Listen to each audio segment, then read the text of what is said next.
What's going on, everybody? VHS Tacos is back. Let's just cut through the crapshoot. You saw the thumbnail, you saw the title, you know exactly why we're here. Spider-Man No Way Home. We're gonna change things up a little bit. Alright, typically we go into some kind of long-winded review, mostly me. Give you a plot breakdown, everything like that. Not gonna do that here. This is strictly for spoilers. It's a spoiler discussion.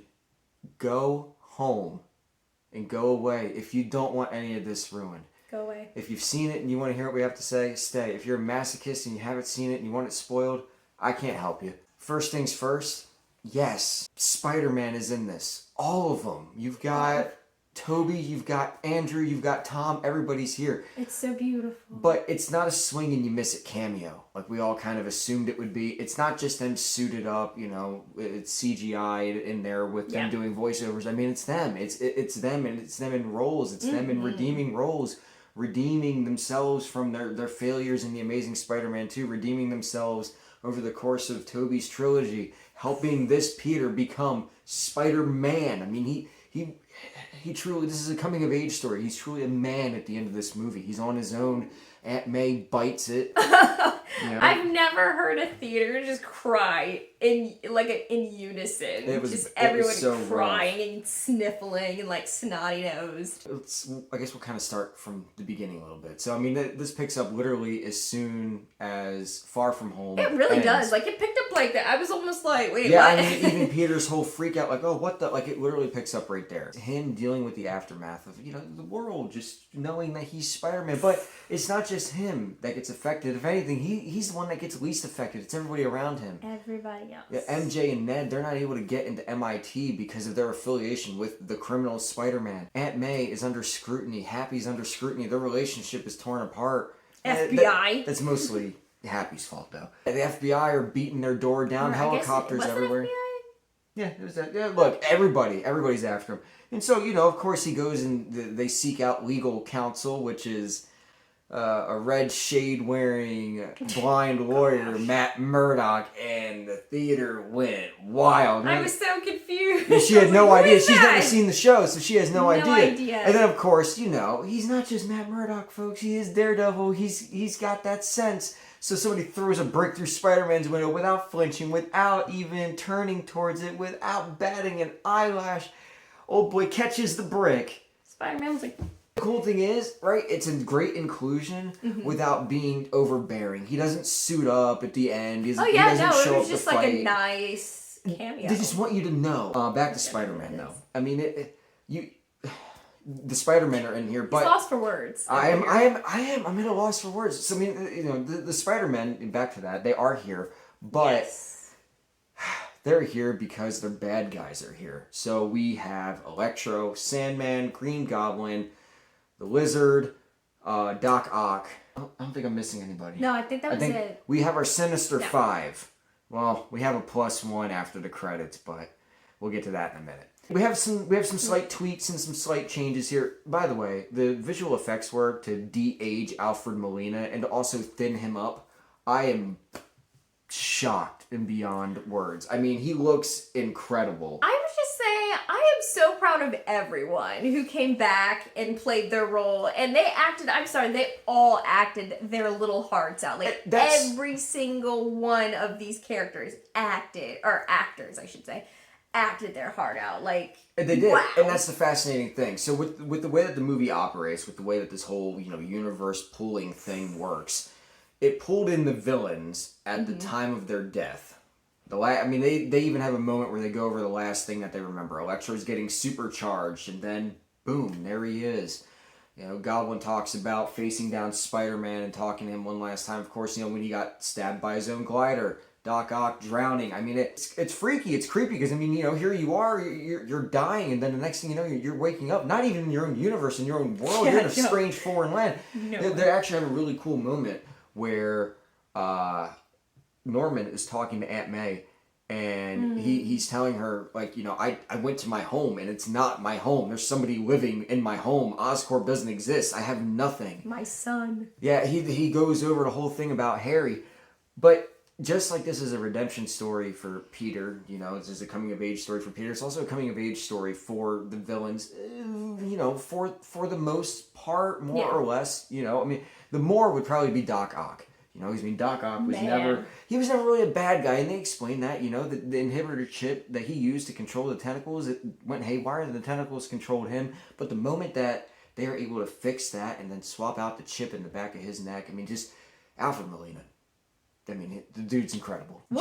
Oh my God, Jamie Foxx. I can't. There's so many. Jamie Foxx is having the time of his life. Oh my gosh, looks so much better. So much better. Oh yeah, my God, you know, I appreciate that. Also, on the topic of looking so much better, so we have to talk about Electro, and we have to talk about Green Goblin. So Electro, you know, I mean, they gave him a little bit more of a newer, more modernized suit. He kind of has like a hazard. Or like a construction worker vest. Exactly, I wouldn't really call it a construction but it lights vest. up though, cool right? Vest. It reflects the colors, so it's very vibrant and very colorful. However, Electro, there's a couple times in the movie where he gets like super charged up, and he gets like the lightning bolt mask made out of lightning and electricity, which is, oh my God, it's amazing. And then Green Goblin, I mean, you know, of course Goblin shows up, he's in, you know, his That man never He doesn't age. They didn't do anything for him. Exactly the same. Exactly. Green Goblin shows up, he's got his Power Ranger suit on, but, I mean, he's still having that... He's the real menace. Exactly. He's having that moral conflict with, you know, the evil part, the dark side of him, so he shatters the mask. However, we get more of a traditional old school Green Goblin where he's got, you know, like the rags wrapped around him and everything like that, and he's cackling away, and it's, we're that close, minus, you know, being actually disfigured and everything like that. But it looked great. I mean, the villains in here are amazing. They get their own story. They get their own redemption arc. The lizard. So, yes, so even the lizard gets redeemed. Sandman. Yeah. Oh my God, bringing back Thomas Hayden Church. The best thing about Spider-Man 3. What a gift. And, you know, of course, the Spider-Men get redeemed as well. Yeah. We find out that Toby is living a traditional marriage. You know, it's not easy, but he's working his way past it. And then we find out that Andrew has taken Gwen's death so hard that he stopped throwing his punches. And they really allude to the fact that he's been killing his villains as he's been stopping them. But he does get his redeeming moment. So here we are, we're fighting at the Statue of Liberty, now adorned with the Captain America shield. And there goes Zendaya, there goes MJ, and she's falling. Without batting an eye, Andrew's Spider-Man, he just, like, you can see it, because he doesn't have his mask on, you can see it in his eyes, and he knows it. He does not want Peter, to go through that same thing. He got knocked out of the way. He dives, doesn't miss a beat. Catches her, and then when he lands, he starts tearing up, and he says, "Are you okay?" And she says, "No, are you okay?" And he's like, yeah. And it's like, oh my God. It was such a beautiful moment. Yep. There were a lot of beautiful moments. They did a lot here to redeem a lot of the missteps. This is a tough movie, though, honestly, right? Like, you go in, you're expecting a happy-go-lucky MCU movie, and of course, you got your jokes, you got your gags. I mean, you're having a good time. Jamie Foxx is cracking wise about Lego. Jamie Foxx.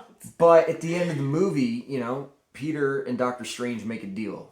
We have to fix this multiverse. You know, the world is literally cracking open. Purple fissures everywhere. You can see the silhouette of all the bad guys from all these multiverses of Spider-Man starting to come through. You can see an outline of a more comic traditional Rhino.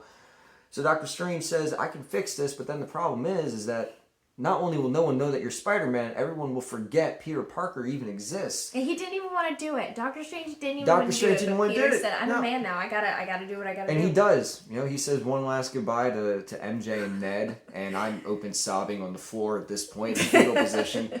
Doctor Strange fixes everything, and then that's it. I mean, you know, the world has been reset for Peter. He's there at he's there at Aunt May's grave, and Happy shows up. Happy doesn't know him. Idea. He asks, you know, how did you know her? Heartbreaking. And then, you know, the coffee shop that MJ works at, Peter goes and visits, and, you know, she's there with Ned, and they finally were able to get into MIT, which is exciting. But, yeah, and Peter, he's prepping this speech on the way there, you know, how to explain this, and it's going to sound crazy. Cute. And she says, you know, is there anything else I can get for you? And he says, no. And then he walks away. Then You know, end of the movie, he's in a very ratty apartment, which is very similar to the apartment that Pete had in Spider-Man 2 and 3. No Mr. Dickovich, though. Not asking for rent yet. Don't know who that is. But you know, he's putting together his own suit. Like, you know, he's not relying on the Stark suit anymore. He's not relying on Strange's suit. He is Spider-Man. He is his own guy. But when he puts that suit on, he jumps out of that window. It's classic Spider-Man suit, and it is beautiful, and it is stunning. Really pretty. This movie is amazing. Go see it.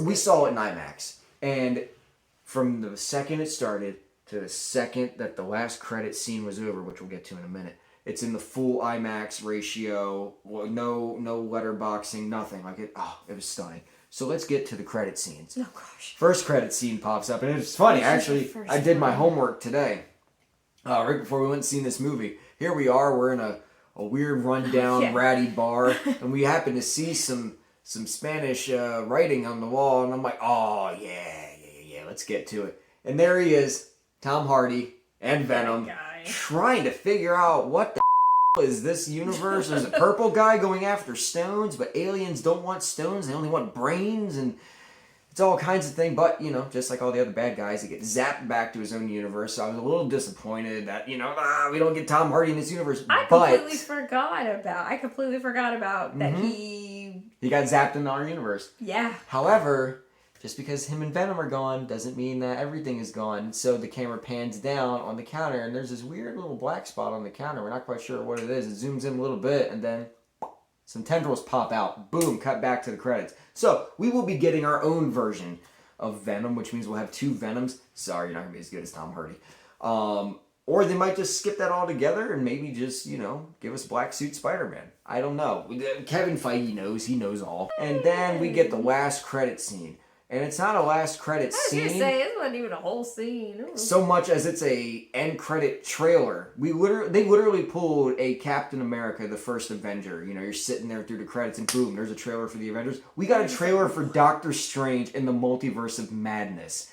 You know, granted, you know, everything's happening so quickly and everything's flashing by super quick. You can't really catch what's going on. But, oh, buddy, do we get some good looks. We've got, you know, America Chavez, we've got Wanda, we've got Wong, we've got Baron Mordo, he's back, haven't seen him in 5 years, we're getting everybody, but if you've been watching What If, we are getting Doctor Strange Supreme, finally! I mean, oh my god, we're this close to getting Jeffrey Wright as the Watcher in the live action, and I am so excited. I can't give this movie a rating, it's amazing. Yeah. It's the best that I've seen this year. It's the best Spider-Man movie, you know, and this ties Ghostbusters for best movie of the year for me. I gotta balance it out. I gotta mull this over. I gotta chew it over and spit it out. There's no bad part. Doesn't even compare. This is a long movie. Ghostbusters doesn't compare. Look, you know, it's a long movie. It's like 2 hours and 45 minutes. So long. It doesn't feel long. But you know what? Really, you know what the funny thing about this movie is, just like Endgame, it doesn't feel long. It doesn't feel like it's too short. It hit that sweet spot right there in the middle. I mean, this movie's incredible. I don't know what they plan on doing next. I don't know how they plan on getting Pete and MJ back together, how they plan on fixing this universe. Maybe Kang has something to do with it. But I am so excited for adult Spider-Man now, because with great power comes Marissa Tomei dying. Oh, God. My heart. Go see Spider-Man. I mean, if you're here watching this, look, we may have, you know, spoiled everything, but just seeing it with your own eyes in a juiced up crowd is amazing. It's really fun. It is. It's so much fun. It's really hot, too. And, oh God, it was toasty in there. And if you guys have seen it, let me know down in the comments below. Just start dropping spoilers, you know? I mean, if you're going to start hollering, oh, you guys are spoiling in the comments, what video did you just click on, honestly? And until next time, guys, this is VHS Taco signing off. I'm going to go buy my tickets for tomorrow. I'm going to be calling out sick. I don't feel so good. Mr. Work. Mr. Work, get out of here. So, on that note, I'm going to bed. She'll probably end up going to bed before I do. Adios. Bye!